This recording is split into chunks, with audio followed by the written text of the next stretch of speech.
Crecí en una familia de inmigrantes italianos que llegaron a México a principios del siglo pasado, huyendo de la pobreza de Europa.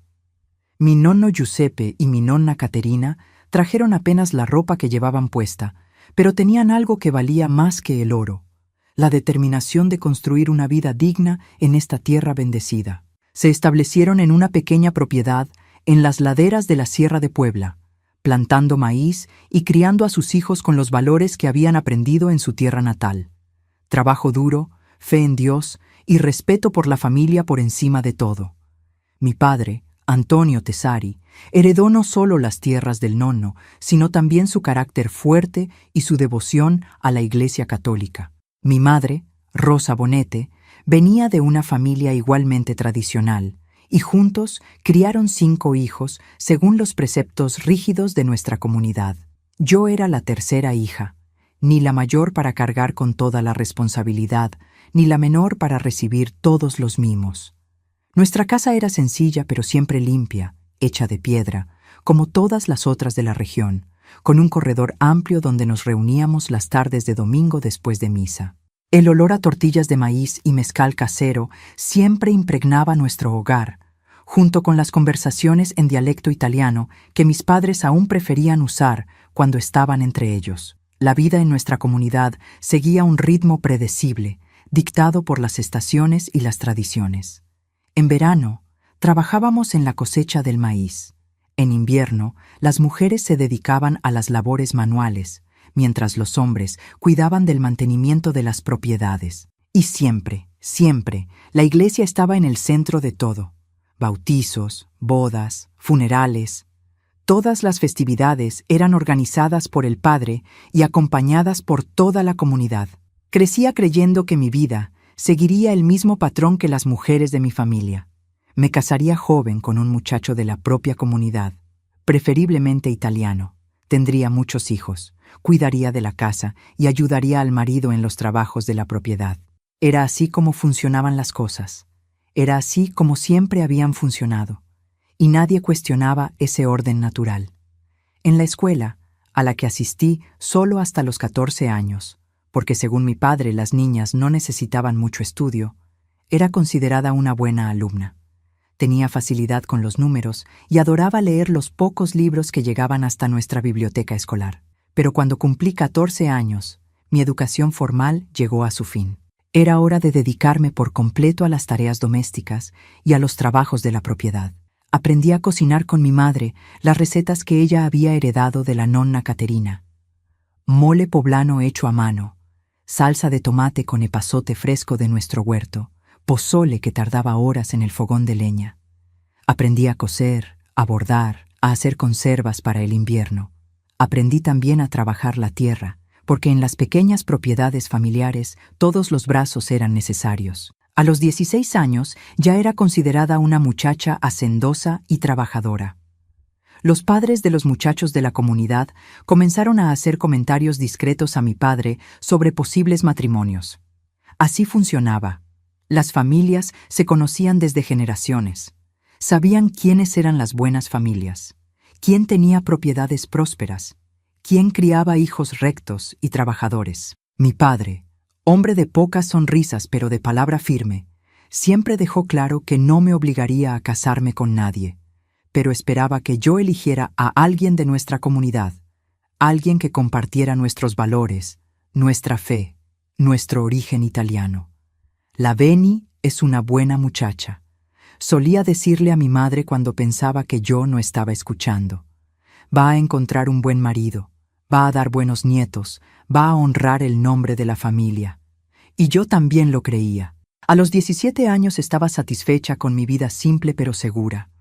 Ayudaba a mi madre en casa por la mañana, trabajaba en los campos por la tarde, participaba en las novenas en la iglesia, iba a los bailes comunitarios los sábados por la noche, donde bailábamos siempre bajo la mirada atenta de los padres y las tías mayores. Fue en uno de esos bailes, a principios de enero de 1963, cuando mi vida tomó un rumbo completamente diferente del que mi familia y yo habíamos planeado.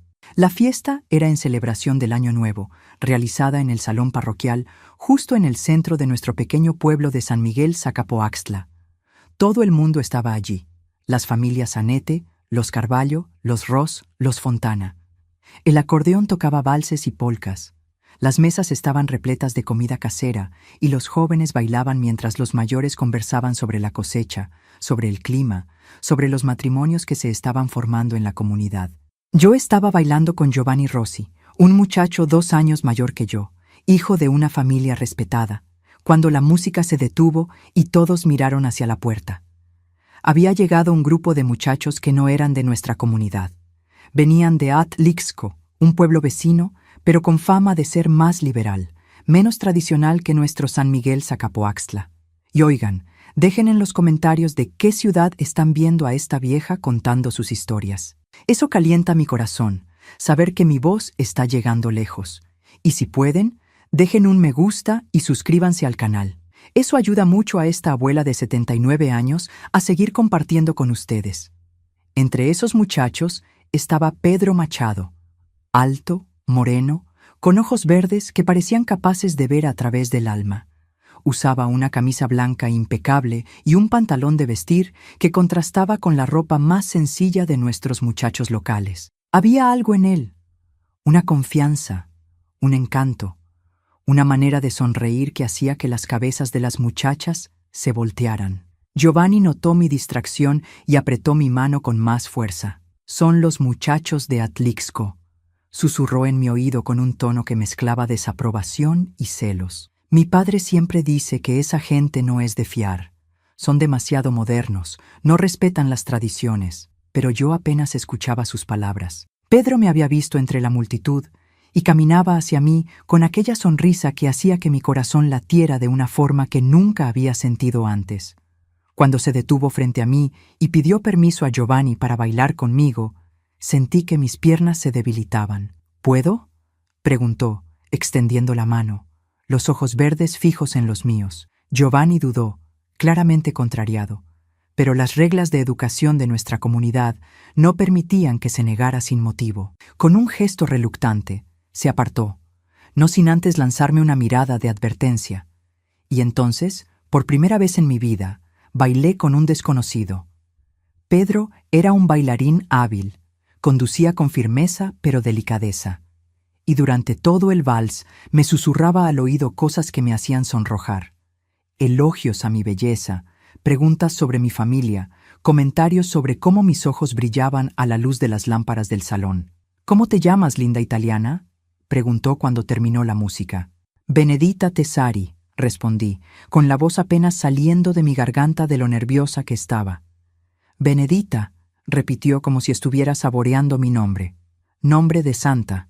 Te queda bien. Tienes un aire de ángel». Sentí que mi rostro se calentaba con el elogio. Los muchachos de nuestra comunidad no tenían la costumbre de hablar así, tan directa y atrevidamente. Eran más reservados, más respetuosos, esperaban meses de cortejo formal antes de hacer cualquier elogio más directo. Bailamos 2 canciones más, durante las cuales Pedro me contó que era de Atlixco, que trabajaba en el comercio de su familia, que tenía 22 años y vivía en una casa grande en el centro del pueblo. Hablaba con una desenvoltura que me fascinaba y al mismo tiempo me asustaba un poco. Era tan diferente de nuestros muchachos, tan cosmopolita, por así decirlo. Cuando terminó la fiesta, Pedro pidió permiso para acompañarme hasta mi casa. Mi padre, que había observado nuestros bailes con el ceño fruncido de preocupación, inicialmente dudó, pero Pedro se presentó educadamente, habló sobre su familia, demostró conocimiento sobre agricultura que impresionó a mi padre y acabó consiguiendo el permiso. El camino hasta nuestra casa tomó apenas 15 minutos, pero para mí pareció una eternidad. Pedro hablaba sobre sus sueños de expandir los negocios de la familia, de viajar a otras ciudades, de conocer el mundo más allá de nuestras pequeñas comunidades rurales. Sus planes eran tan grandiosos, tan diferentes de la vida simple que yo conocía, que me sentí como una niña escuchando cuentos de hadas. En la puerta de casa, besó mi mano, un gesto que hizo que mi corazón latiera aceleradamente y prometió volver a verme. «¿Puedo visitarte el próximo domingo después de misa?», preguntó, dirigiéndose respetuosamente a mi padre. Mi padre, aún visiblemente incómodo con aquel pretendiente inesperado, acabó aceptando. pero solo en el patio con la familia presente, estableció, dejando claras las reglas de nuestra casa. Pedro sonrió y asintió con la cabeza. Naturalmente, señor Tesari, no esperaría menos de una familia tan respetada. Aquella noche, acostada en mi pequeña cama que compartía con mi hermana menor, no pude dormir. Mi mente estaba llena de imágenes de Pedro, su sonrisa encantadora, sus ojos verdes penetrantes, la manera confiada como hablaba sobre el futuro. Era tan diferente de todo lo que conocía, tan emocionante. Mi hermana Lucía, 2 años menor que yo, notó mi agitación. ¿Te gustó?, susurró en la oscuridad, para no despertar a nuestros padres en el cuarto de al lado. No seas tonta, respondí. Pero sabía que ella tenía razón. Me había gustado de una forma que nunca me había gustado nadie antes. Los muchachos de nuestra comunidad eran previsibles, seguros, conocidos. Pedro representaba algo completamente nuevo, una ventana a un mundo que ni siquiera sabía que existía. El domingo siguiente, Pedro llegó puntualmente después de misa, vistiendo un traje oscuro que debe haber costado más de lo que mi padre ganaba en un mes entero. Trajo flores para mi madre y una botella de tequila fino para mi padre, gestos que demostraban educación y respeto, pero también un nivel de vida claramente superior al nuestro. Conversamos en el patio de nuestra casa, siempre bajo la supervisión discreta de mis padres, que fingían estar ocupados con otras tareas, pero mantenían oídos y ojos atentos a cada palabra, cada gesto. Pedro demostró interés genuino por nuestra propiedad, hizo preguntas inteligentes sobre las variedades de maíz que plantábamos, elogió la organización y limpieza de todo lo que veía. «Usted tiene una propiedad ejemplar, señor Tesari», le dijo a mi padre con una sinceridad que parecía genuina, «y una familia bendecida. Benedita me contó cómo todos trabajan juntos, cómo se ayudan mutuamente». Mi padre, que al principio estaba visiblemente desconfiado de aquel pretendiente de fuera, comenzó a relajarse un poco. Pedro sabía exactamente qué decir, cómo abordar a cada miembro de la familia, cómo demostrar respeto por nuestras tradiciones, aun siendo claramente de un mundo diferente. Aquella tarde pasó volando. Cuando Pedro se despidió, pidió permiso para volver la semana siguiente, y mi padre, ya un poco más receptivo, aceptó. Y así comenzó nuestro noviazgo, si es que se podía llamar así a aquellas visitas formales, siempre supervisadas por la familia. Pedro venía todos los domingos por la tarde, a veces también las noches de miércoles, cuando participaba en las novenas en nuestra iglesia. Gradualmente fue siendo aceptado por la comunidad, aunque siempre permanecía cierta reserva, cierta desconfianza por ser de fuera. Durante un mes, ese ritual se repitió. Pedro era el pretendiente perfecto, respetuoso, educado, interesado en nuestra familia y en nuestras tradiciones. Traía siempre pequeños regalos apropiados, participaba en las conversaciones familiares, demostraba intenciones serias y honorables. Pero había momentos, cuando conseguíamos quedarnos a solas por algunos minutos en el patio mientras mi madre preparaba el café, en que Pedro revelaba otro lado. Sostenía mi mano con más intensidad de lo que sería apropiado. Susurraba en mi oído palabras que me hacían temblar. Me miraba de una manera que hacía hervir mi sangre en las venas. «Benedita», me decía en una de esas ocasiones, su voz baja y urgente, «no te imaginas lo que siento por ti. No consigo pensar en nada más. No consigo dormir. Me vuelves loco». Sus palabras, tan diferentes del lenguaje formal y respetuoso que usaba frente a mis padres, me dejaban simultáneamente asustada y excitada. Era como si existieran 2 Pedros, el público correcto y ejemplar, y el privado, intenso y peligrosamente seductor. En febrero de 1963, Pedro finalmente pidió mi mano en matrimonio. Hizo la petición formal a mi padre, presentó sus condiciones financieras, habló sobre la casa que tenía en Atlixco, donde viviríamos después de la boda. Mi padre, después de consultar con mi madre y conversar largamente conmigo, dio su bendición.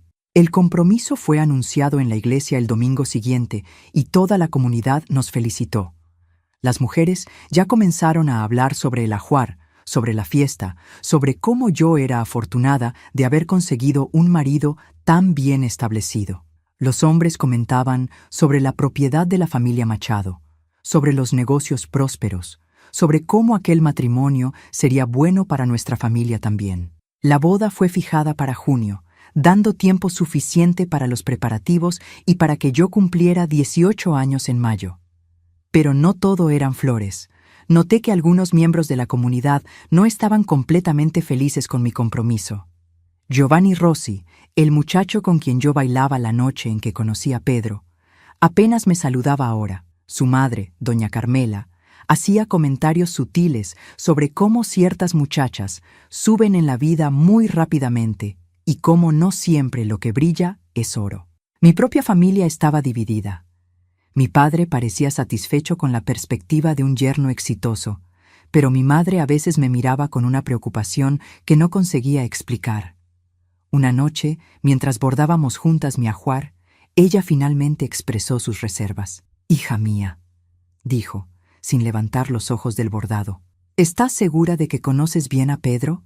Un mes es poco tiempo para conocer realmente a alguien». «Madre, él es un buen hombre», respondí, repitiendo las palabras que había usado tantas veces para convencerme a mí misma. «Respetuoso, trabajador, de buena familia». «Sí, eso es», concordó ella, pero había algo en su voz que me dejó inquieta. «Pero a veces, hija mía, las personas muestran solo lo que quieren que veamos, especialmente los hombres cuando están cortejando». Sus palabras resonaron en mi cabeza en las semanas siguientes. Comencé a observar a Pedro más atentamente, a prestar atención a pequeños detalles que antes había ignorado. La manera como su expresión cambiaba cuando pensaba que nadie estaba mirando, la impaciencia que a veces transparentaba cuando tenía que esperar para quedarnos a solas, la forma posesiva como me miraba cuando otros muchachos me saludaban en la iglesia. Pero yo estaba enamorada, completamente perdida en aquel primer amor arrollador, que consume todos los pensamientos, que hace ignorar las señales de alerta en favor de la fantasía romántica. Cuando Pedro me besó por primera vez, escondidos detrás del cobertizo donde guardábamos las herramientas agrícolas, sentí que el mundo se había transformado completamente. Fue durante una de esas escapadas románticas, a finales de marzo de 1963, que todo cambió para siempre. Pedro estaba más insistente que lo habitual, más atrevido en sus caricias. Cuando intenté retroceder, me sujetó con más fuerza. «Benedita, vas a ser mi esposa en pocos meses», susurró, los ojos verdes ahora oscuros de deseo. «¿Qué hay de malo en anticipar un poco nuestra luna de miel?» Intenté explicarle sobre mi educación, sobre los valores de mi familia, sobre cómo sería escandaloso si alguien descubriera. Pero Pedro era persuasivo, insistente, y yo estaba tan perdida en aquel torbellino de emociones que acabé cediendo.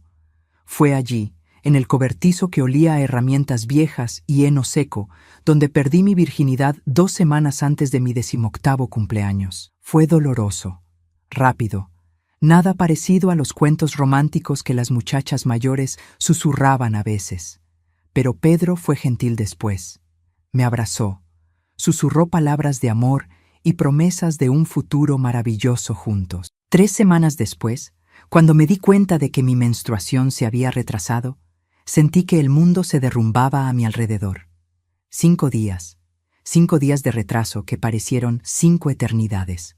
Sentada al borde de mi cama, mirando el calendario colgado en la pared del cuarto, conté y reconté las fechas, esperando haberme equivocado. Pero no había error. Mi menstruación, siempre puntual como un reloj, simplemente no había venido. El pánico se apoderó de mí de una forma que nunca había experimentado antes. En nuestra comunidad, quedar embarazada antes del matrimonio era el peor pecado que una muchacha podía cometer. Significaba deshonra para toda la familia, expulsión de la iglesia, miradas de juicio por el resto de la vida. Algunas muchachas que pasaron por esto tuvieron que salir del pueblo, ir a vivir con parientes lejanos, desaparecer completamente de la comunidad donde nacieron. Durante una semana entera, intenté convencerme de que era solo un retraso, que el nerviosismo de la boda próxima estaba afectando mi cuerpo. Pero cuando la segunda semana pasó y las náuseas matutinas comenzaron, no pude negar más la realidad. Estaba embarazada. La primera persona a quien se lo conté fue Pedro. Quedé de verlo después de la misa del domingo, en el mismo cobertizo donde todo había ocurrido. Mis manos temblaban tanto que apenas conseguía formar las palabras. «Pedro, necesito decirte algo», susurré, la voz quebrada. Estoy esperando un bebé. Esperaba que él se sorprendiera, tal vez se preocupara, pero que después me abrazara, me tranquilizara, me dijera que todo estaría bien, que simplemente adelantaría la boda. Al final, ¿no me amaba? Siempre decía que apenas podía esperar para que fuéramos marido y mujer, pero su reacción fue completamente diferente de lo que yo imaginaba. Su rostro palideció, después se puso rojo de rabia. Dio un paso atrás, como si yo fuera alguna enfermedad contagiosa. «¿Estás segura?», preguntó, la voz fría, controlada, tan diferente del tono cariñoso que siempre usaba conmigo. «Sí, ya llevo 2 semanas de retraso y las náuseas». «¡Mierda!», explotó, pasándose las manos por el cabello. «¡Mierda, mierda, mierda!». Nunca había oído a Pedro usar palabrotas antes. Siempre se portaba como un caballero refinado en mi presencia. Verlo así, descontrolado, agresivo, me asustó profundamente. «Pedro, ¿qué pasa? Pensé que te alegrarías. Vamos a casarnos en 2 meses de todas formas». Él me miró como si yo fuera la persona más ingenua del mundo. «¿Feliz, Benedita? No entiendes nada, ¿verdad? Mi familia jamás aceptará esto, jamás». «¿Pero por qué? Vamos a casarnos. El bebé nacerá dentro del matrimonio». «Nacerá demasiado pronto para engañar a cualquiera», gritó, perdiendo completamente la compostura. «Todo el mundo va a contar los meses, va a saber que quedaste embarazada antes de la boda. Mi familia, Dios mío, mi familia me mata». Fue en ese momento cuando comencé a entender que tal vez no conocía a Pedro tan bien como pensaba. Había algo en su reacción, en su preocupación excesiva por la opinión de la familia, que me dejó con un frío en el estómago. «Pedro, ¿no estás feliz con nuestro bebé?». Él dejó de caminar de un lado a otro y me encaró con una frialdad que me heló la sangre. «¿Qué bebé, Benedita? Todavía no es un bebé, son apenas algunas semanas. Hay maneras de resolver esto». Me tomó algunos segundos comprender lo que estaba sugiriendo. Cuando comprendí, sentí como si el suelo se hubiera abierto bajo mis pies. «¿Estás hablando de...?» No conseguí terminar la frase. «De resolver el problema antes de que se vuelva un problema mayor», dijo crudamente. «Conozco a una mujer en Puebla que ayuda a muchachas en situaciones como la tuya. Es discreto, rápido». «¡Pedro!», grité horrorizada. «¿Cómo puedes siquiera sugerir una cosa así? ¿Es pecado mortal? ¿Es asesinato? ¿Es supervivencia?», gritó de vuelta. «¿Crees que mi familia va a aceptar a una nuera que llegó sucia al altar? ¿Que todo el pueblo va a comentar que el primer hijo de los Machado nació prematuramente?» Sus palabras cayeron sobre mí como golpes. «Sucia al altar». Era así como me veía ahora, como algo sucio, contaminado, un problema a ser resuelto. «Pero dijiste que me amabas», susurré, las lágrimas finalmente brotando. «Dijiste que apenas podías esperar para que fuéramos marido y mujer». Pedro suspiró como si estuviera lidiando con una niña terca. «Y te amo, Benedita. Por eso estoy intentando proteger nuestro futuro. Si das a luz a un bebé prematuro, mi familia nunca me perdonará, nunca más te mirará con respeto. Es mejor que resolvamos esto ahora y lo intentemos de nuevo después de la boda».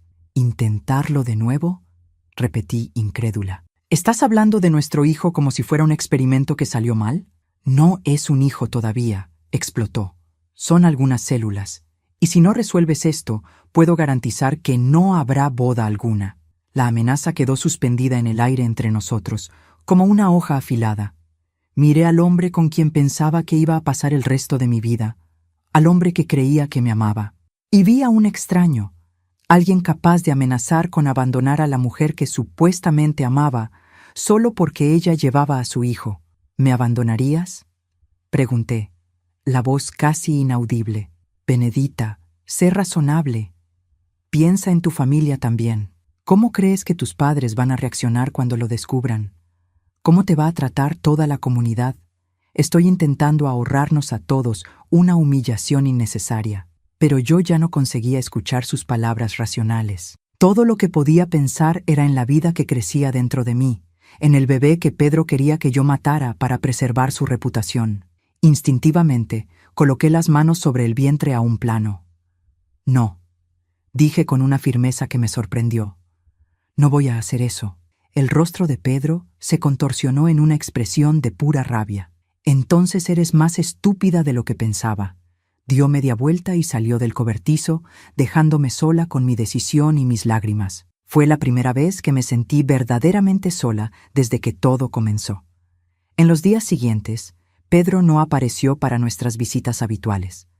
Mis padres lo extrañaron. Hicieron preguntas que yo no sabía cómo responder.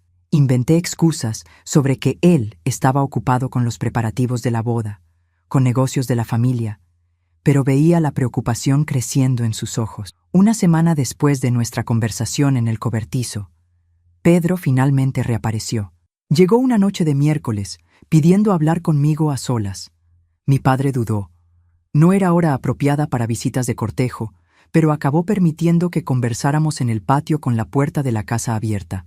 He pensado mucho sobre nuestra conversación, dijo, la voz baja pero controlada, y llegué a una conclusión.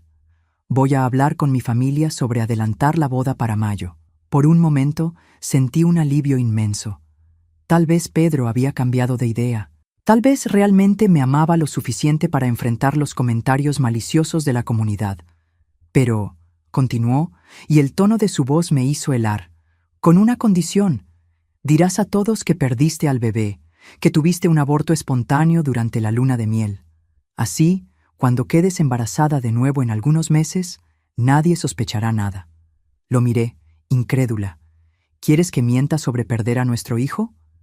Quiero que seas inteligente para proteger nuestro futuro. ¿Y si me niego? Sus ojos verdes, que antes me parecían encantadores, ahora me recordaron al hielo. Entonces no habrá boda. Y una muchacha soltera embarazada en una comunidad como la nuestra. Bueno, tú sabes cómo termina eso. La amenaza era clara. Pedro me daría dos opciones: casarme y fingir que el bebé había muerto, o ser abandonada para enfrentar sola la deshonra y el ostracismo social. No había tercera alternativa en su mente cruel. Necesito pensar, murmuré. No tardes mucho, dijo, levantándose para irse. Cada día que pasa, se vuelve más difícil esconder tu condición, y después de que se fue, me quedé sentada en el patio por horas, mirando las estrellas e intentando entender cómo mi vida se había transformado en una pesadilla tan rápidamente. El hombre que yo pensaba que amaba me estaba chantajeando, forzándome a elegir entre mi dignidad y mi seguridad. A la mañana siguiente, tomé una decisión. Le contaría todo a mi madre. Necesitaba la orientación de alguien en quien confiaba, alguien que me amaba incondicionalmente. Esperé a que mi padre saliera para los trabajos de la propiedad y mis hermanas fueran a la escuela. «Madre», comencé, sentándome a su lado en la cocina, donde preparaba conservas para el invierno. «Necesito contarte algo muy grave». Ella debe haber percibido algo en mi tono de voz, porque dejó inmediatamente lo que estaba haciendo y me dio su atención total. Con la voz quebrada y lágrimas corriendo por mi rostro, le conté todo. Lo que había ocurrido en el cobertizo, el embarazo, la reacción de Pedro, sus amenazas, sus condiciones para la boda. Mi madre escuchó todo en silencio, su rostro pasando por una gama de expresiones: shock, tristeza, rabia. Cuando terminé, me atrajo hacia un abrazo apretado. «Mi querida hija», susurró, «deberías haberme contado antes. No deberías estar pasando por esto sola». «Madre, ¿qué hago?» Pedro dijo que si no acepto sus condiciones, cancela la boda. Y una muchacha soltera embarazada es mejor que una mujer casada con un hombre cruel, dijo ella con una firmeza que me sorprendió. «Benedita, lo que me has contado sobre Pedro, eso no es amor, es manipulación, es chantaje. Pero la comunidad, ¿qué van a decir?» «Papá, tu padre es un hombre de honor», dijo mi madre, sosteniendo mi rostro entre sus manos callosas. «Cuando sepa lo que Pedro hizo, lo que está intentando hacer, estará a tu lado. Somos tu familia, y la familia protege a la familia». Sus palabras me dieron una fuerza que no sabía que tenía. Por primera vez desde que descubrí el embarazo, sentí que tal vez no estaba completamente sola. «Vamos a contarle a tu padre esta noche», decidió mi madre. «Y mañana le dirás a Pedro que no acepta sus condiciones, que no vas a mentir sobre tu propio hijo y que no te casarás con un hombre que te chantajea. Aquella noche, después de la cena, mi madre pidió hablar con mi padre a solas. Oí voces alteradas viniendo de su cuarto. Después, silencio. Cuando mi padre salió, sus ojos estaban rojos de rabia. «¿Dónde está ese desgraciado?», fue lo primero que dijo al verme.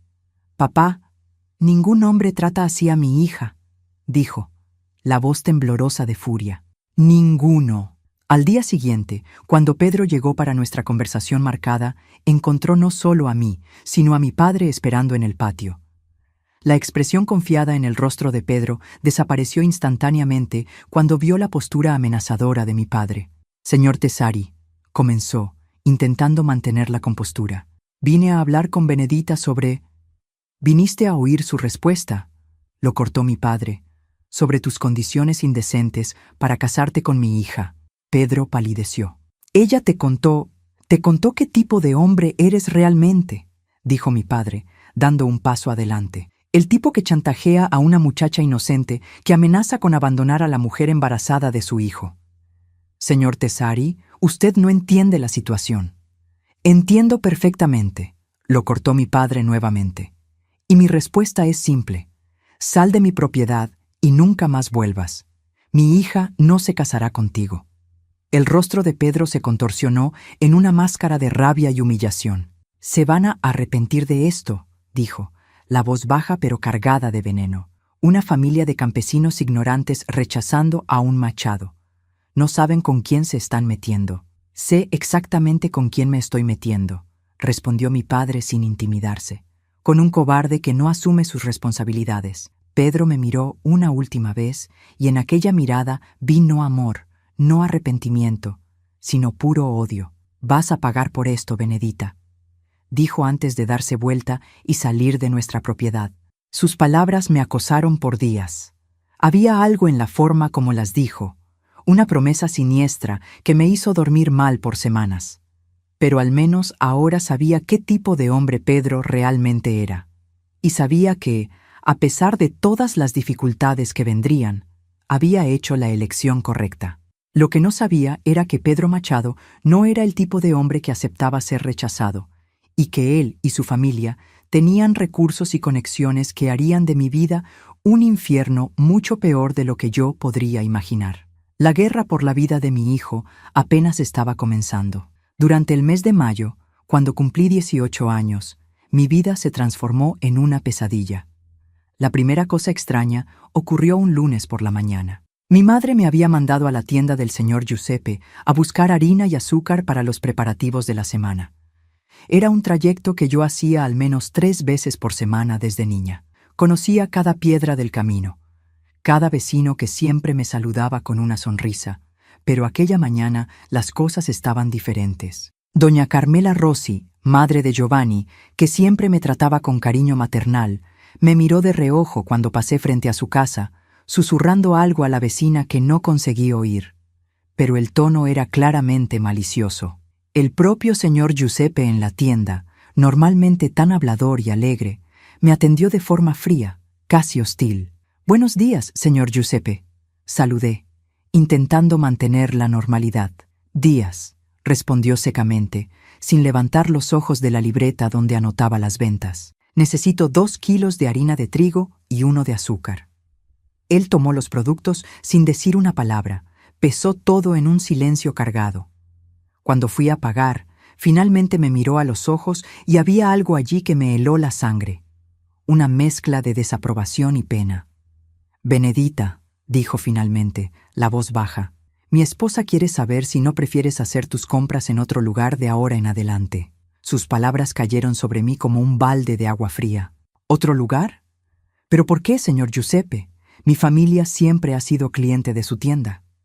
Él suspiró pesadamente, como si las próximas palabras fueran dolorosas de pronunciar. «Llegaron hasta nosotros ciertas informaciones sobre ti, sobre tu conducta. Mi esposa cree que es mejor que no sirvamos más a muchachas de reputación dudosa». Sentí que el suelo se abría bajo mis pies. ¿Cómo lo sabían? ¿Quién lo había contado? Pedro había prometido discreción y mi familia ciertamente no había difundido la noticia. «Señor Giuseppe», No sé qué informaciones llegaron hasta usted, pero... No tienes que explicar nada, muchacha, me cortó, pero su tono se había suavizado un poco, como si también él estuviera incómodo con la situación. Solo, tal vez sea mejor que hagas tus compras en Puebla de ahora en adelante. Salí de la tienda con las compras en las manos y lágrimas en los ojos, sintiendo las miradas curiosas y juzgadoras de todos los que pasaban por la calle principal. Era como si una marca invisible hubiera sido quemada en mi frente, identificándome como una mujer caída, indigna del respeto de la comunidad. En casa, le conté a mi madre lo que había pasado. Ella se puso furiosa, amenazó con ir hasta la tienda a decirle unas cuantas palabras al señor Giuseppe, pero yo la detuve. Sabía que eso solo empeoraría las cosas, solo daría más combustible a los chismorreos. ¿Cómo lo supieron, madre?, pregunté, todavía intentando entender. Solo tú, papá y yo lo sabíamos. Mi madre sacudió la cabeza pensativa. Pedro, dijo finalmente, o alguien de su familia quieren destruirnos, forzarnos a salir de la comunidad. Desafortunadamente, ella tenía razón. En los días siguientes aparecieron otras señales. El padre de nuestra iglesia, que siempre me saludaba calurosamente después de las misas, pasó a ignorarme completamente. Las mujeres de la comunidad, que antes me incluían en sus ruedas de conversación, ahora susurraban cuando yo pasaba, callándose abruptamente cuando notaban que yo estaba escuchando. Pero lo peor estaba por venir. Una semana después del incidente en la tienda, comenzaron las ofertas de ayuda. La primera vino de doña Elisabetta Fontana, una mujer mayor conocida en la comunidad por sus conocimientos de hierbas medicinales. Apareció en nuestra casa una tarde de jueves, cargando una cestita cubierta con un paño blanco. «Vine a ver cómo está nuestra querida Benedita», le dijo a mi madre con una sonrisa que no llegaba a los ojos. Supe que anda algo indispuesta. Mi madre la recibió con la cortesía habitual. Ofreció café, hizo las conversaciones triviales, pero yo podía sentir la tensión en el aire, la manera como doña Elisabetta me observaba, como si estuviera evaluando ganado en el mercado.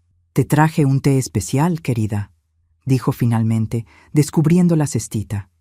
Dentro había un frasco de vidrio oscuro, lleno de un líquido marrón que exhalaba un olor fuerte y desagradable. «Está hecho con hierbas que recojo personalmente en la sierra. Muy bueno para problemas femeninos». La manera como dijo «problemas femeninos» me hizo percibir inmediatamente de qué se trataba. Era un té abortivo, disfrazado de remedio inocente. «Qué gentil de su parte, doña Elisabetta», dijo mi madre diplomáticamente. «Pero Benedita está bien, no necesita remedios». «Ah, pero es bueno tener a mano», insistió la mujer, forzando el frasco en mis manos. «A veces los problemas femeninos aparecen de repente y es mejor resolverlos al principio, cuando todavía es simple». Sus palabras eran código. Me estaba ofreciendo una forma de librarme del embarazo, probablemente siguiendo órdenes de alguien de la familia Machado. Pero yo no era tonta. Sabía que esos tés caseros podían ser mortales, que muchas mujeres habían muerto intentando abortar con hierbas. «Gracias», dije, tomando el frasco solo para que ella dejara de insistir. «Lo guardaré». Cuando se fue, tiré el contenido del frasco en el inodoro y guardé el recipiente vacío. No quería ni imaginar qué tipo de veneno había allí dentro. Pero las ofertas de ayuda no pararon ahí.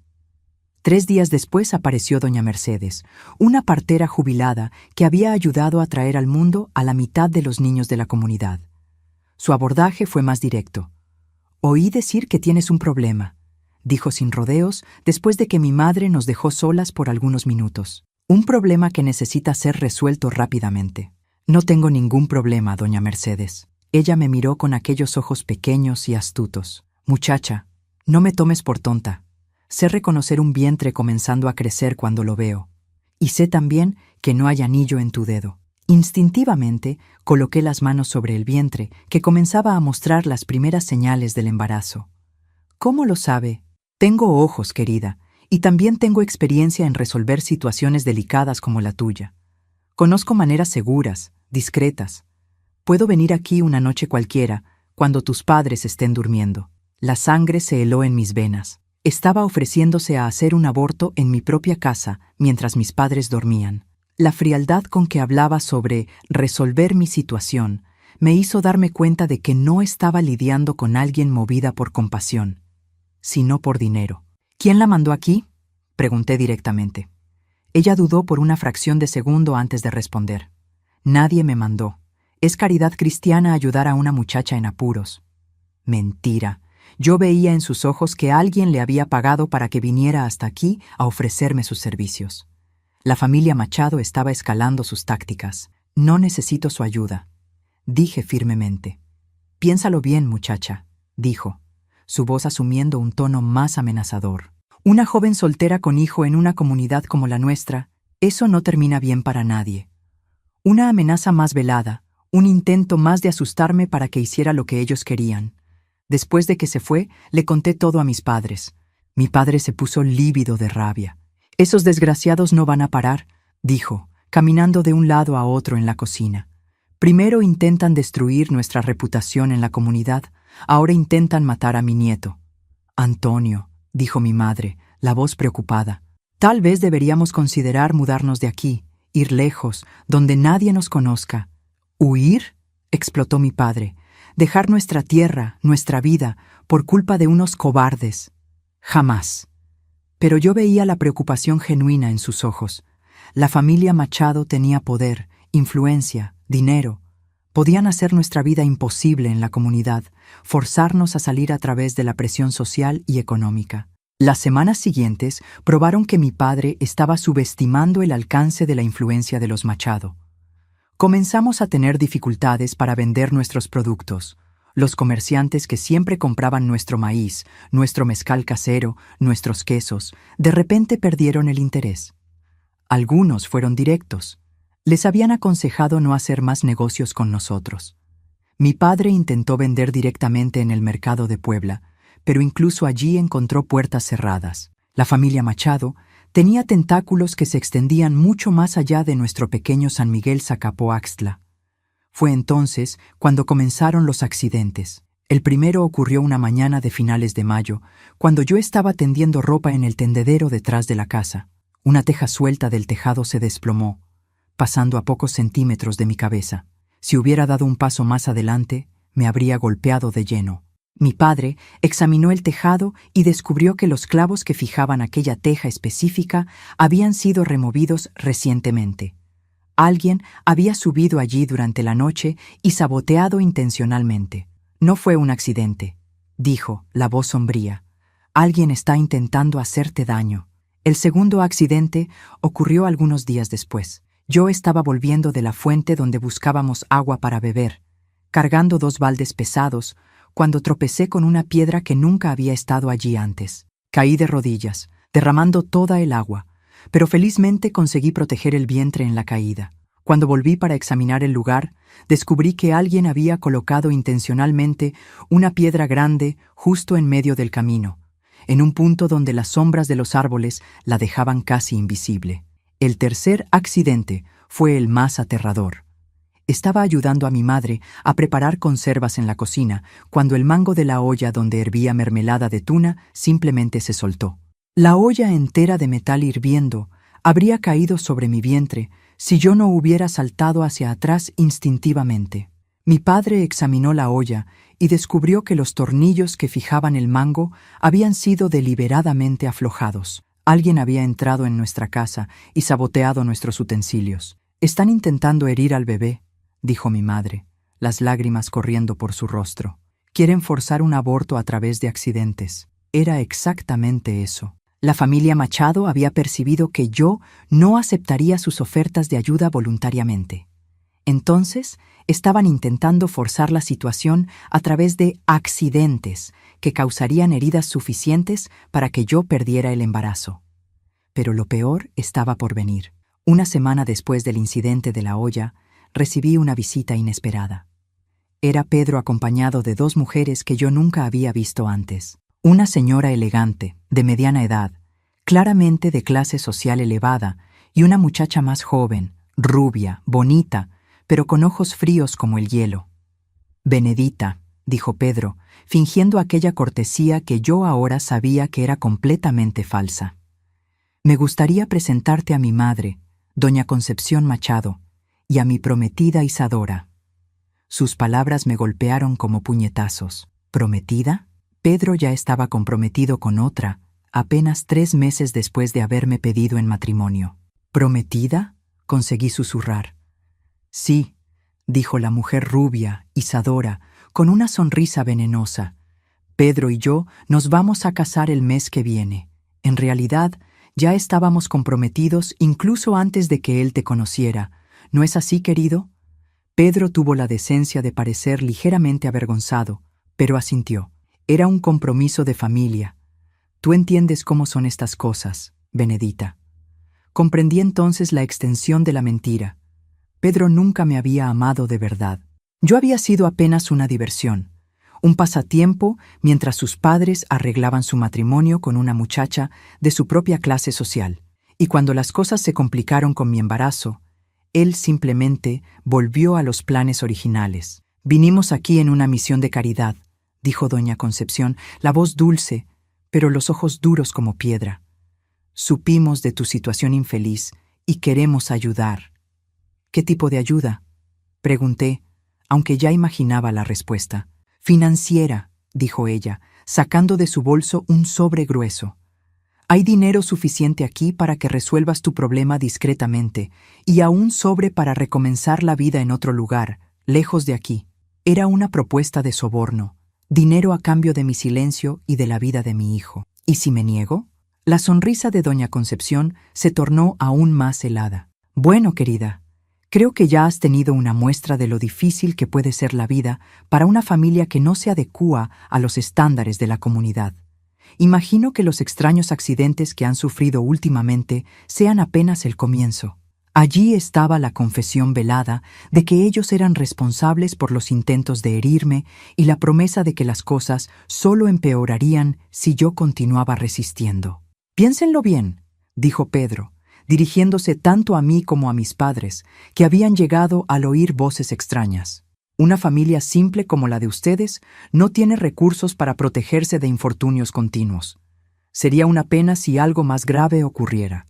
La amenaza ahora era abierta, descarada. Ya no fingían que todo era coincidencia o caridad.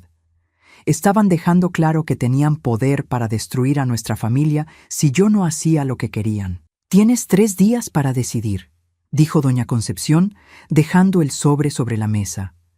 Después de eso, no puedo garantizar que nuestra generosidad continúe disponible. Después de que se fueron, mi familia permaneció en silencio por un largo tiempo. Finalmente mi padre tomó el sobre y lo arrojó al fuego de la chimenea.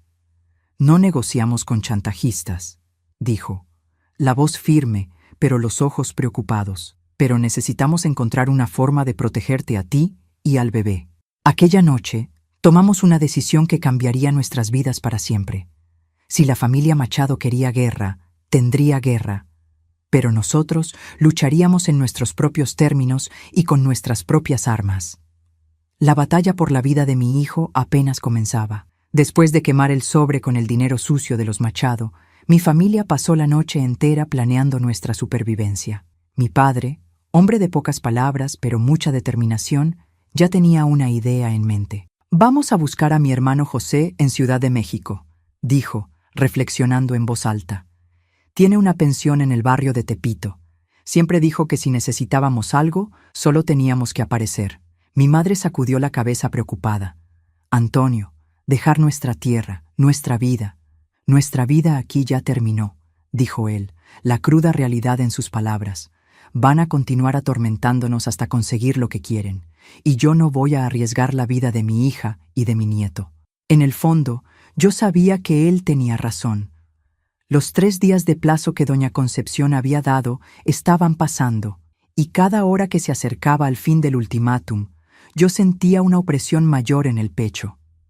Ellos tenían poder, recursos, conexiones que nuestra familia simple jamás podría enfrentar. Pero salir de San Miguel Zacapoaxtla significaba abandonarlo todo. Nuestra propiedad, nuestros vecinos, nuestra historia. Era como morir y renacer en otro lugar, sin nada más que la ropa que llevábamos puesta y la esperanza de un futuro mejor. En el segundo día después de la visita de los Machado, tomamos nuestra decisión final. Mi padre vendería nuestra propiedad al primer comprador que apareciera, aunque fuera por un precio muy por debajo del valor real. Lo importante era conseguir dinero suficiente para recomenzar en otro lugar. Fue cuando ocurrió el peor de todos los accidentes hasta entonces. Yo estaba en el patio alimentando a las gallinas, como hacía todas las mañanas, cuando sentí un dolor terrible en el estómago. Un dolor que me dobló por la mitad. Me hizo soltar el balde de maíz y agarrarme a la cerca para no caer. Era como si 1000 cuchillos me estuvieran perforando por dentro. ¡Madre!, grité antes de vomitar violentamente, pero lo que salió no era comida, era sangre.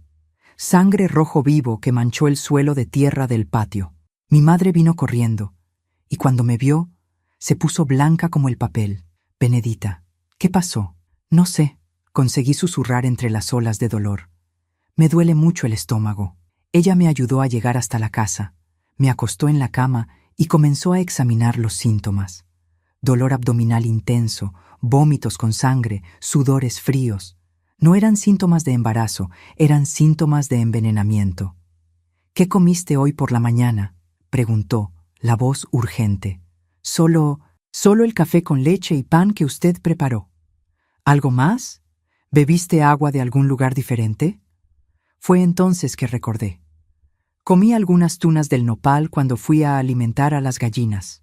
Estaban dulces, maduras. Mi madre corrió hasta el nopal y volvió con algunas tunas en las manos. Las examinó cuidadosamente y encontró lo que temía. Un polvo blanco, casi imperceptible en las cáscaras de algunas frutas, especialmente en las que estaban más accesibles a la altura que una persona embarazada naturalmente tomaría.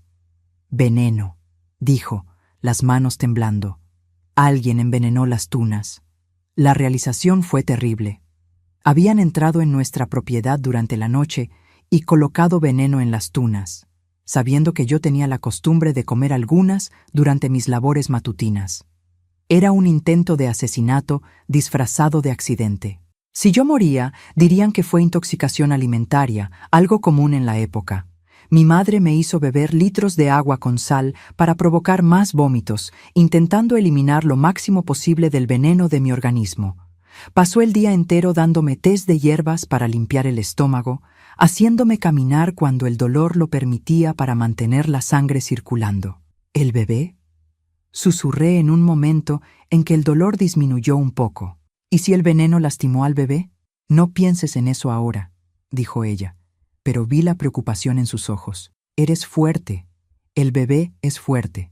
Lo van a conseguir. Aquella noche fue la peor de mi vida. El dolor venía en olas, haciéndome doblar el cuerpo y apretar los dientes para no gritar.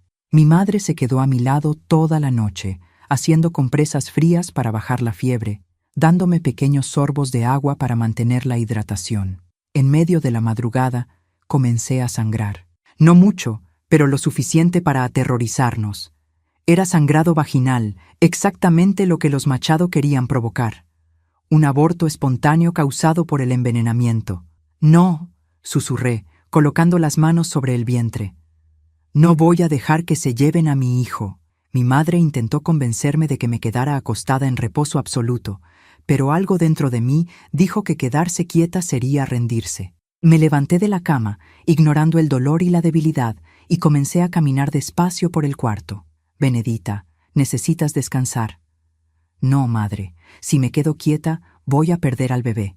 Necesito luchar. Y luché. Caminé. Bebí los tés que mi madre preparaba, conversé con mi hijo, sin saber si era niño o niña. Le prometí que no dejaría que nadie nos separara.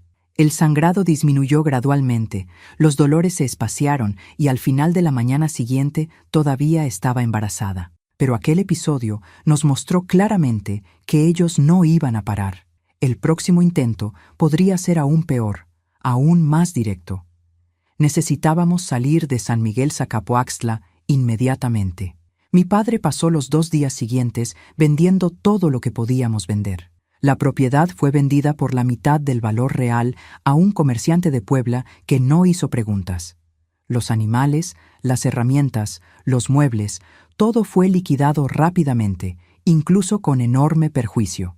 El dinero se recupera, dijo mi padre contando los billetes. La vida no. En 5 días, nuestra familia entera estaba lista para dejar San Miguel Zacapoaxtla para siempre. 2 maletas de ropa, algunos pocos objetos de valor sentimental y el dinero de la venta. Era todo lo que quedaba de una vida entera en aquella tierra. En la víspera del viaje, Pedro apareció una vez más, solo esta vez, sin su madre o su prometida. Parecía nervioso, preocupado, diferente de la arrogancia que había demostrado en las visitas anteriores. «Supe que se van», dijo, intentando parecer casual. «¿Y qué tiene eso?», respondió mi padre hostil. Quería hablar con Benedita, a solas. Mi padre iba a negarse, pero le hice una señal para que lo dejara. Quería oír lo que Pedro tenía que decir. Quería mirar a los ojos del hombre que estaba intentando matar a mi hijo. Cuando nos quedamos solos en el patio, Pedro mostró un lado que yo nunca había visto antes. Vulnerabilidad, casi miedo. «Benedita, necesitas saber que no fue idea mía», dijo, evitando mis ojos. «El envenenamiento, los accidentes, fue mi madre. Está obsesionada con proteger nuestra reputación familiar». «¿Y tú lo permitiste?», respondí sin piedad. «¿Sabías que ella estaba intentando matarme y no hiciste nada para impedirlo?». «Yo no podía», se comenzó, pero se detuvo, dándose cuenta de lo patético que sonaba. «Eres un cobarde, Pedro Machado», dije, la voz firme, a pesar del dolor que aún sentía en el cuerpo. «Un cobarde que deja que otros hagan el trabajo sucio por ti». Él me miró entonces, y por un momento vi algo que podría haber sido arrepentimiento. «Si salen del pueblo, yo garantizo que nadie irá tras ustedes». «Mi palabra». «Tu palabra no vale nada», respondí. «Pero nos iremos de todos modos, no por miedo a ustedes, sino porque mi hijo merece crecer lejos de esta podredumbre». Pedro asintió lentamente. «¿Y el bebé, si es...?» «No es tuyo», corté, colocando las manos sobre el vientre que comenzaba a mostrar una pequeña curvatura. «Este bebé es mío, solo mío. Renunciaste a cualquier derecho cuando intentaste forzarme a matarlo». Él se quedó en silencio por un momento. Después suspiró pesadamente. «Siempre fuiste más fuerte de lo que pensé, Benedita, más valiente». «Tuve que serlo», respondí. «Ustedes me obligaron a hacerlo». A la mañana siguiente, antes de que el sol saliera, nuestra familia estaba en la estación de autobús de Puebla, esperando el primer autobús para Ciudad de México. Yo estaba con 3 meses de embarazo, todavía débil por el envenenamiento, pero viva. Mi hijo estaba vivo. El viaje duró el día entero.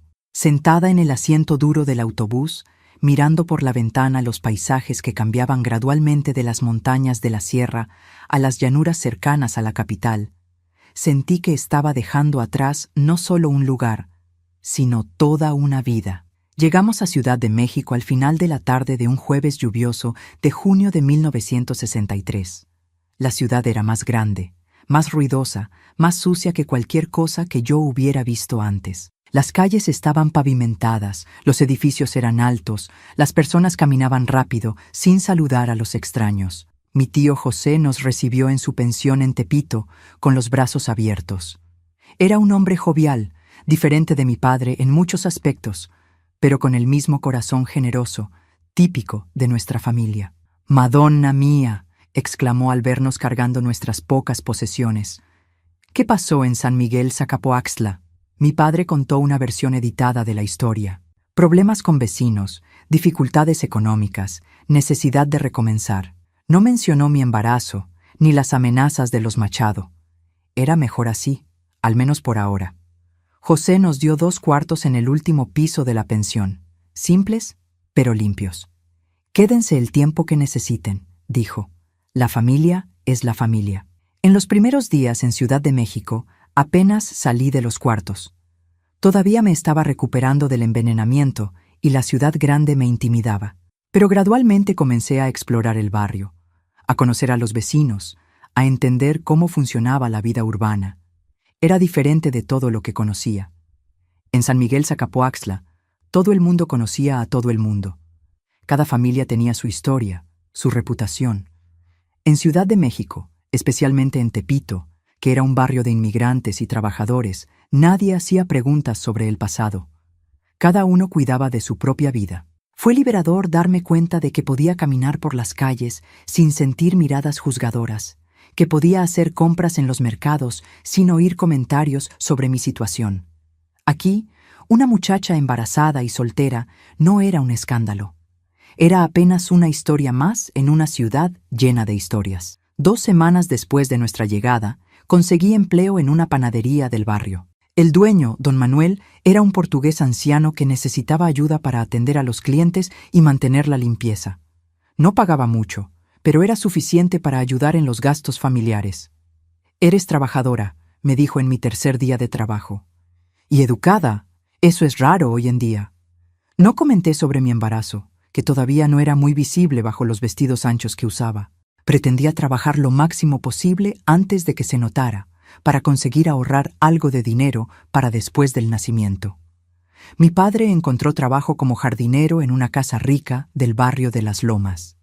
Era bien diferente del trabajo rural que conocía, pero aplicó la misma dedicación que siempre había demostrado. Mi madre comenzó a hacer costuras para las vecinas, aplicando las habilidades que había desarrollado a lo largo de los años. Poco a poco, nos fuimos estableciendo en la nueva vida. No era fácil. La nostalgia de San Miguel Zacapoaxtla dolía todos los días y el dinero siempre era escaso. Pero habíamos ganado algo precioso: paz. Nadie estaba intentando envenenarnos, amenazarnos, forzarnos a hacer cosas contra nuestra voluntad. En el 4.º mes de embarazo, finalmente le conté a mi tío José sobre mi situación. Él se sorprendió al principio, pero rápidamente se mostró solidario. «Un niño siempre es una bendición», dijo, abrazándome. «No importan las circunstancias». Fue él quien me presentó a la partera del barrio, doña Asira, una mujer morena de 50 años que tenía una excelente reputación en la comunidad. Diferente de las parteras de San Miguel Zacapoaxtla, que eran todas blancas y descendientes de europeos, doña Asira traía conocimientos indígenas mezclados con técnicas modernas. «Tu bebé está fuerte», dijo después de examinarme. «Pasaste por momentos difíciles, pero conseguiste proteger a la criatura. Eres una madre guerrera». Sus palabras me llenaron de orgullo y determinación. Yo era una madre guerrera. Había luchado contra el veneno, contra amenazas, contra toda una familia poderosa que quería destruir a mi hijo, y había vencido. En el 5.º mes, cuando mi vientre ya no podía ocultarse más, tuve que dejar el empleo en la panadería. Don Manuel fue comprensivo.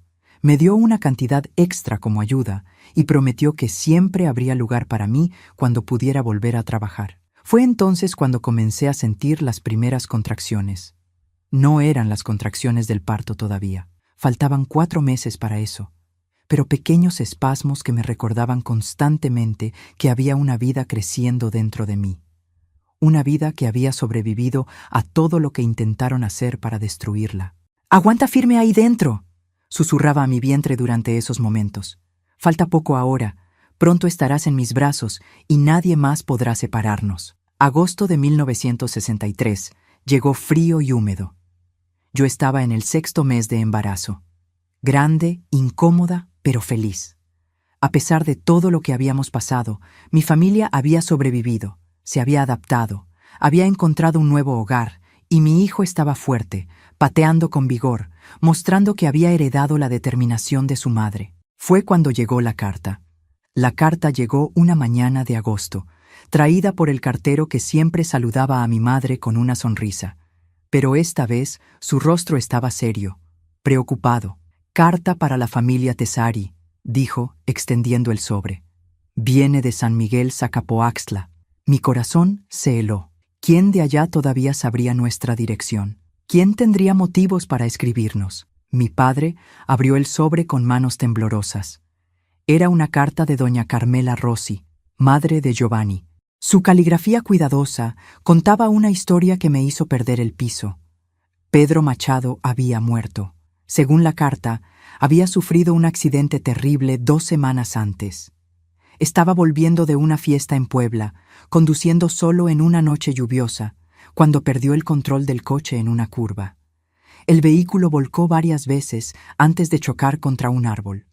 La muerte fue instantánea. Doña Carmela escribía con una mezcla de chisme y piedad cristiana, contando cómo toda la comunidad estaba conmocionada, cómo la familia Machado estaba devastada, cómo la boda con Isadora había sido cancelada abruptamente.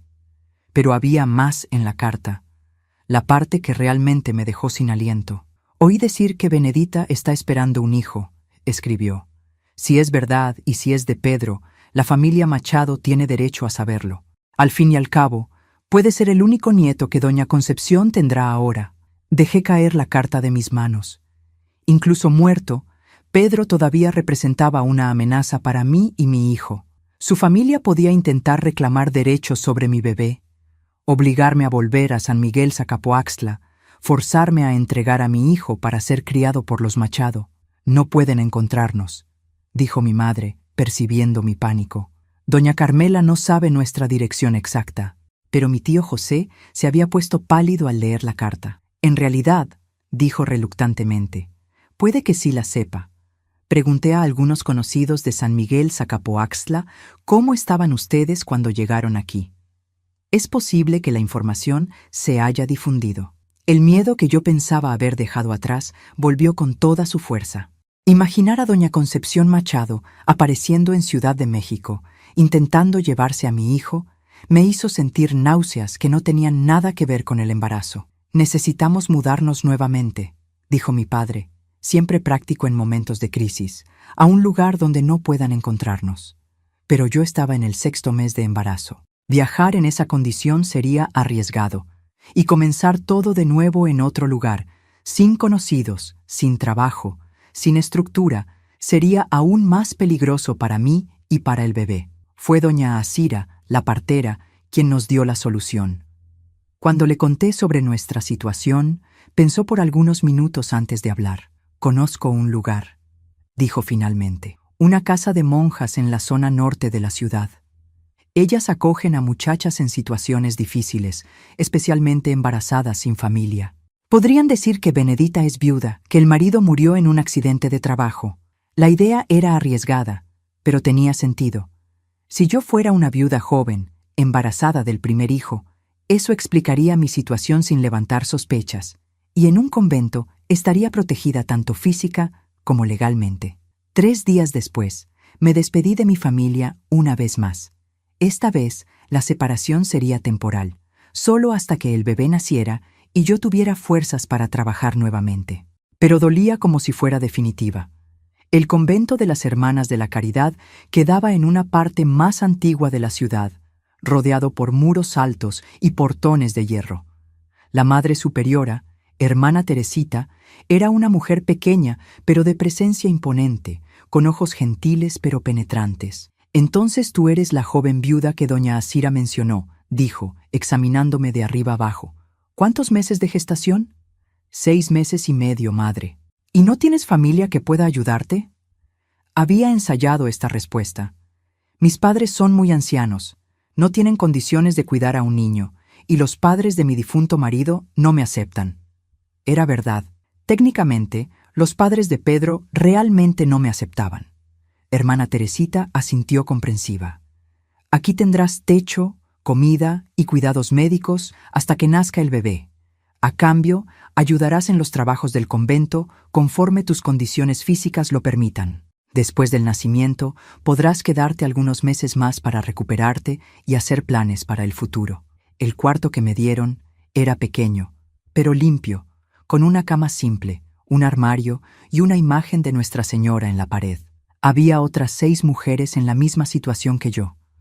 Algunas realmente viudas, otras con historias que preferían no contar, todas unidas por la necesidad de un lugar seguro para dar a luz. La rutina en el convento era rígida, pero reconfortante. Nos despertábamos a las 5 de la mañana para las oraciones. Después teníamos un desayuno simple, pero nutritivo. Las embarazadas hacíamos trabajos ligeros, costura, limpieza de vegetales, cuidado de las plantas del jardín. Las tardes estaban dedicadas al descanso y a las oraciones vespertinas. Fue allí, en aquel ambiente de paz y protección, que finalmente conseguí relajarme completamente. Por primera vez desde que descubrí el embarazo, no necesitaba mirar por encima del hombro. No necesitaba temer que alguien intentara lastimarme a mí o a mi bebé. Las hermanas eran gentiles y competentes. Hermana María José, La enfermera del convento me examinaba semanalmente, acompañando el desarrollo del bebé, enseñándome ejercicios para facilitar el parto, preparándome para lo que estaba por venir. Tu bebé está perfectamente posicionado, dijo en una de esas consultas, y eres joven y fuerte, será un parto normal, sin complicaciones. En el 8º mes, comencé a sentir aquella inquietud típica del final del embarazo. El bebé se movía constantemente, como si estuviera ansioso por salir. Apenas dormía, no por miedo, sino por expectativa. Pronto conocería el rostro del hijo que tanto había luchado por proteger. Fue en una madrugada de finales de diciembre de 1963 que las contracciones reales comenzaron. Diferentes de los pequeños espasmos que sentía desde hacía meses, estas eran intensas, regulares, inequívocas. Desperté a la hermana María José, que inmediatamente puso en acción el plan que habíamos ensayado. El parto duró 14 horas, horas de dolor intenso, pero también de determinación absoluta. Con cada contracción pensaba en todo lo que había pasado para llegar hasta allí. El envenenamiento, las amenazas, el exilio, la soledad, todo para proteger esta vida que ahora luchaba por venir al mundo. «Veo la cabeza», gritó doña Asira, que había sido llamada para ayudar en el parto. «Un esfuerzo más, Benedita. Tu hijo ya casi está aquí». Y entonces, a las 3 de la tarde de un domingo soleado de diciembre, oí el primer llanto. Un llanto fuerte, saludable, indignado. El llanto de alguien que había sobrevivido a todos los intentos de impedir su existencia. «Es un niño», anunció doña Asira, colocando al bebé en mis brazos. «Un niño lindo y perfecto». Miré aquel rostrito rojo y arrugado, los puños cerrados, los ojos que intentaban abrirse para ver el mundo.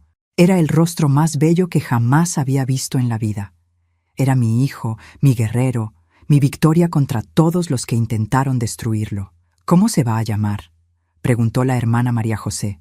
No necesité pensar. Había elegido el nombre meses antes. «Roberto», dije, acariciando el rostro del bebé. «Roberto Tesari».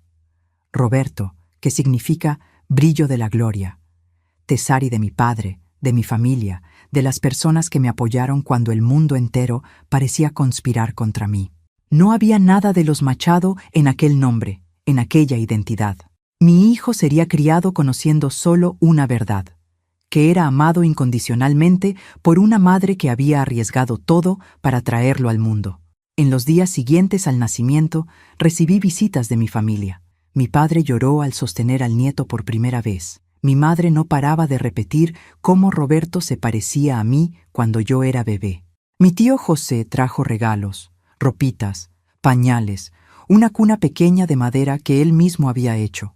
«Es un bebé fuerte», dijo mi madre, observando cómo Roberto mamaba con vigor. «Va a crecer sano y determinado, igual que su madre». Pasé 2 meses en el convento recuperándome del parto y aprendiendo a ser madre.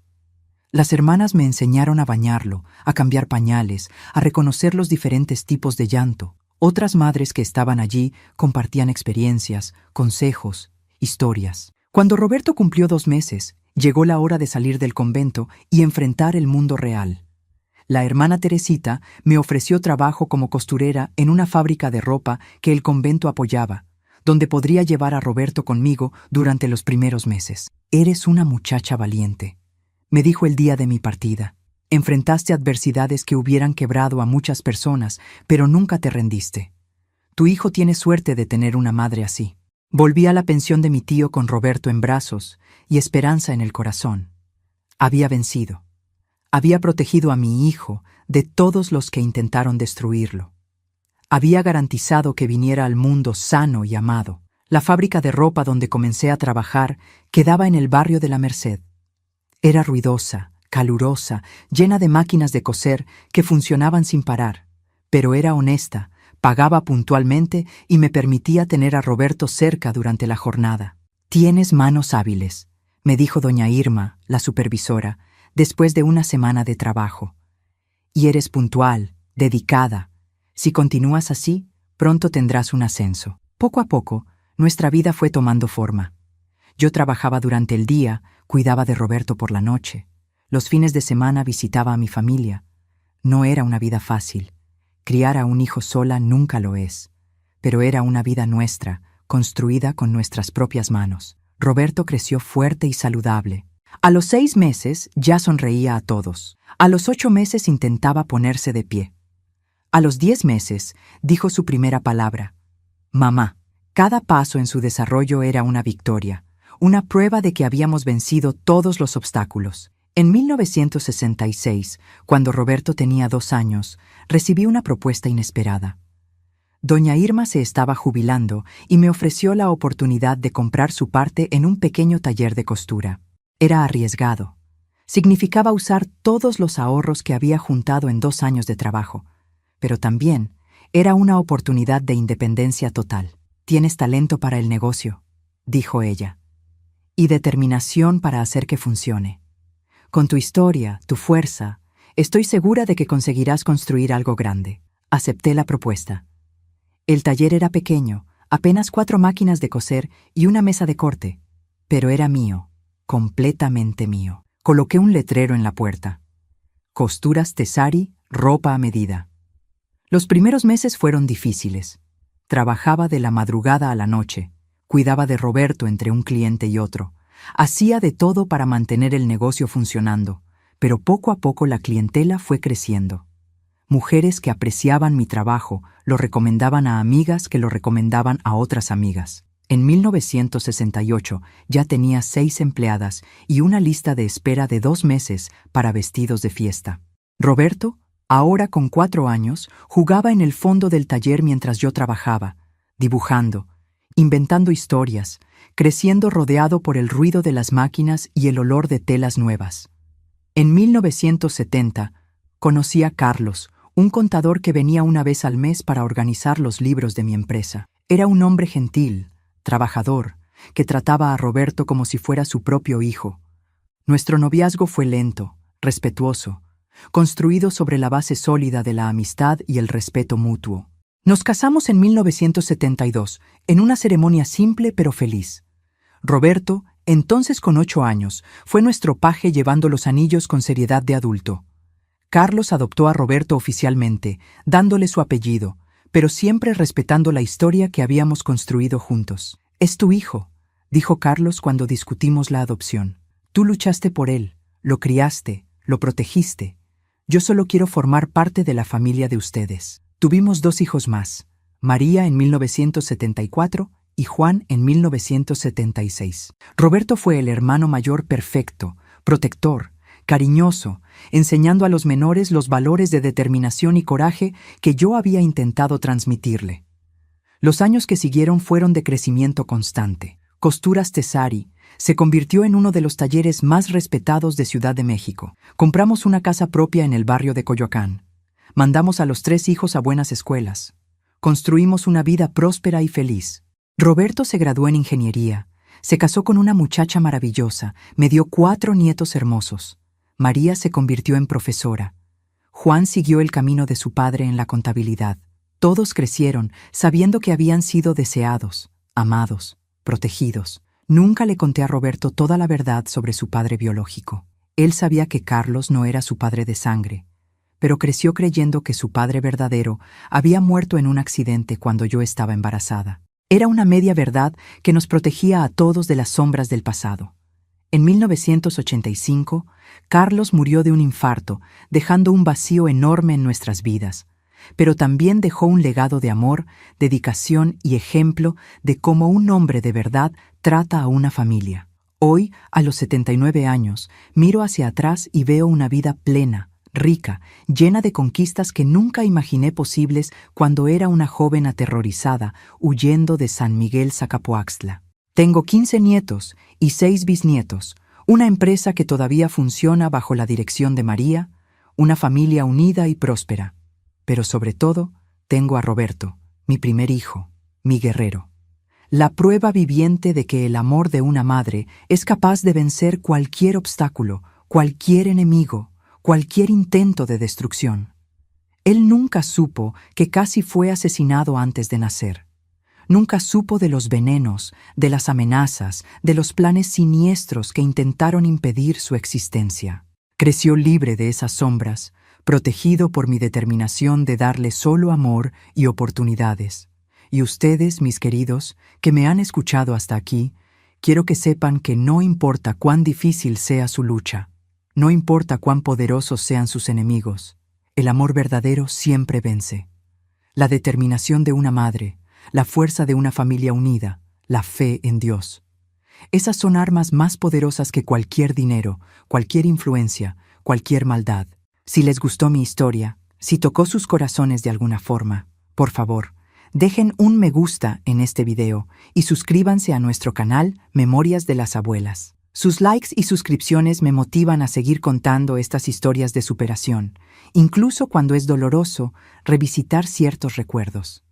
No olviden dejar en los comentarios desde qué ciudad están viendo a esta abuela contar sus historias. Eso calienta mi corazón saber que mi voz está llegando lejos. Mi historia es prueba de que siempre hay esperanza, siempre hay una salida, siempre hay un mañana mejor esperándonos. Solo hay que tener el coraje de luchar por él, con todo mi amor y todas las bendiciones de Dios. Benedita Rosalina Tessari.